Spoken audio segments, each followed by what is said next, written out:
Hi everyone, welcome back again to my YouTube channel. It's Tushke Styles here. In case it's your first time of coming across my channel or seeing my face, you're welcome to my channel. So I share 100% beginners friendly sewing tutorial videos and pattern drafting right here on my channel. Please don't forget to hit on the subscribe button to join this unique family. In today's tutorial, I'll be sharing with you all how to go about the making of this detachable yoke top I'm putting on right here. As you can see on the screen, it also has a flare sleeve or a bell sleeve as well. So I've had this particular black gown for a very long time, which I don't usually wear because of the tiny sleeves. I decided to create this so that I can be wearing this gown anytime I feel like. It's a very comfortable piece, as you can see right here, and this tutorial is 100% beginners friendly. Continue watching to the very end, and with all that being said, let's get started with today's tutorial. A yard of this fabric should be enough to recreate yours depending on your body size. So you need this particular type of zipper which separates when you try to open it up to the very end, and you also need your fabric of any choice. You can use an Ankara or a lace or a chantilly nails, just like I'm doing right here. So I drafted out a half scale basic bodice pattern behind the camera. I have my neck depth at 3.5 inches. I have my neck width at 3 inches. Then I also have my chest line, I have my bust point, and I have my half length of 16 inches. I also went ahead to input my body measurements right here. As you can see on my chest line, I have the quarter of my bust circumference, which is 9.5 inches.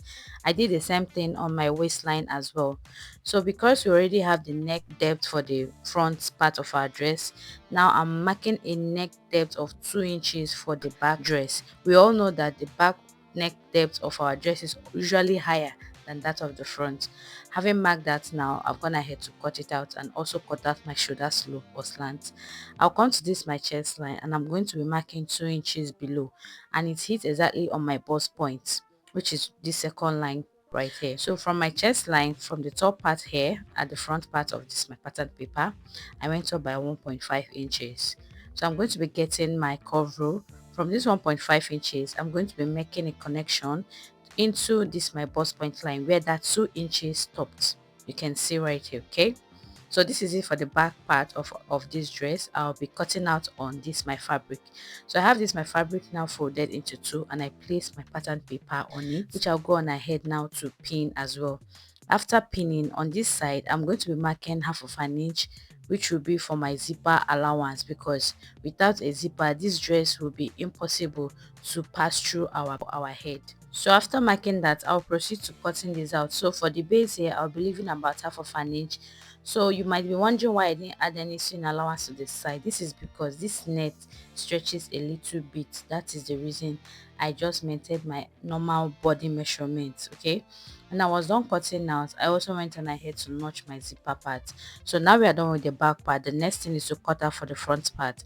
For the front part now, I'll be cutting out this curvy part and then my neckline area, as you can see right here. So this is what it looks like.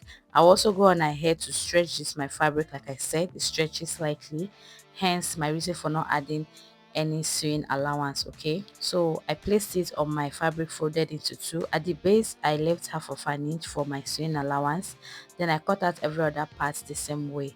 Now that I've spread this out, you can see what I have. This is coming out so fine. So for the neckline area, because this is a net, I'm going to be folding it to the wrong side. But if you're working with an Ankara fabric, please go on ahead and line it up, or you can pipe the neckline.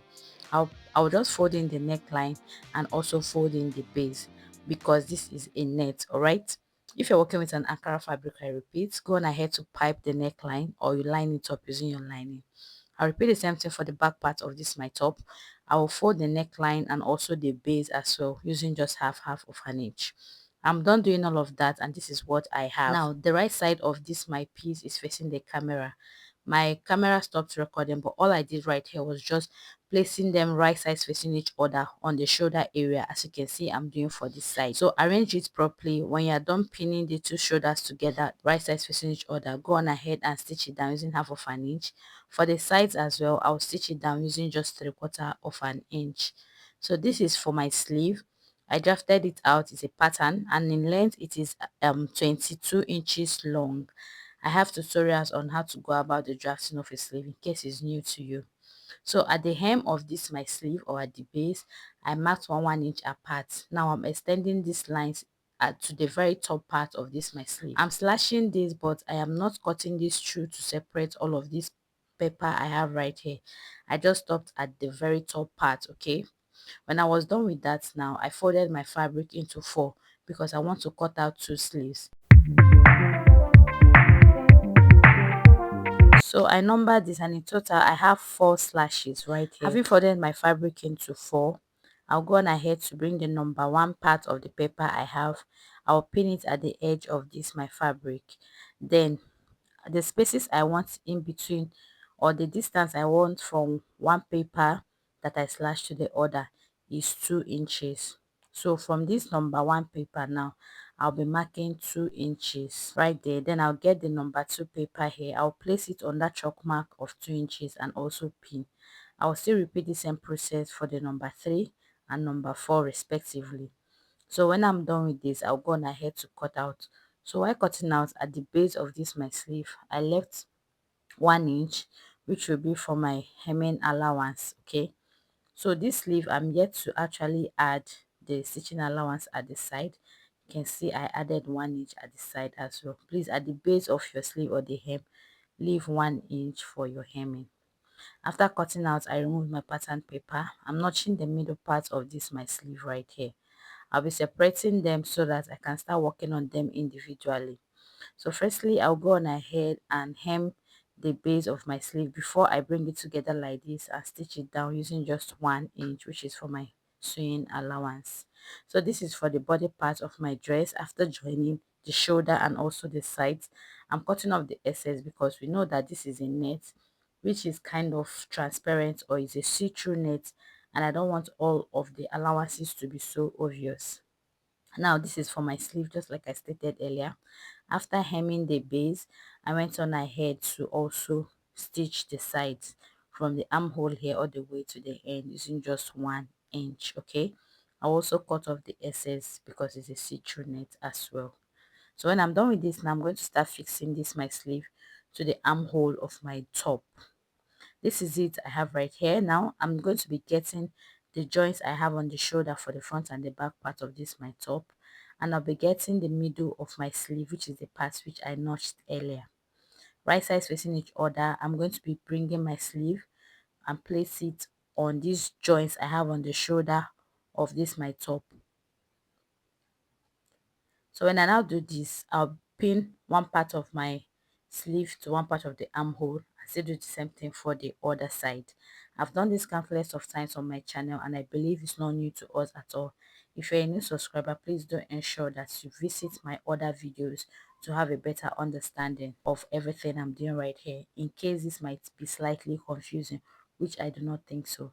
After stitching, you should have something that looks like this, as I have shown you right here. So the next thing is to fix your zipper. Remember I said that you should make sure you use a zipper that opens up, okay? After, like when you're trying to zip down, it separates, okay?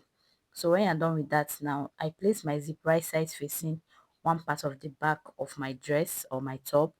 Then I'll go on ahead now to pin it like this. So when I'm done pinning like this, I'll stitch both sides and now finish it up. So when I'm done with that, that is basically all for this particular top. It is quite simple and very nice. Thank you all so much for watching. Don't forget to subscribe to my channel. I'll see you all next time on this same channel. Do have a lovely time ahead of you. Bye.